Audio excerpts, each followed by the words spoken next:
Welcome to the slop farm. Enjoy the video.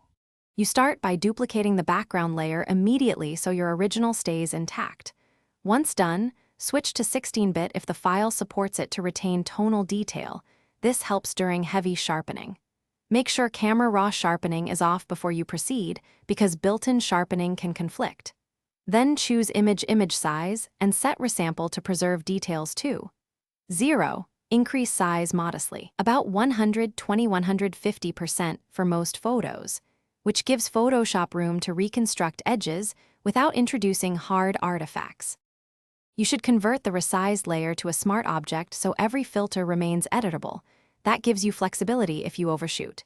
Next, apply shake reduction for motion blur.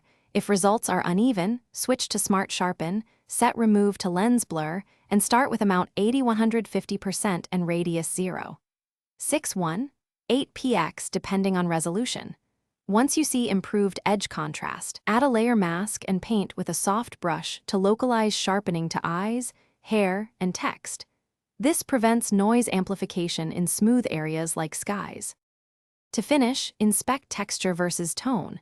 If fine detail still looks smeared, apply a quick frequency separation. Work the high-frequency layer for texture repairs and the low-frequency layer for tone smoothing. After that, run camera raw noise reduction conservatively, then lower your sharpening layer opacity to around 10–30% for a natural look. If you see halos or edge artifacts, reduce the radius in Smart Sharpen or feather the mask with a small Gaussian blur. This preserves clarity without creating ringing around edges. Thanks for watching. Consider subscribing if we helped you today.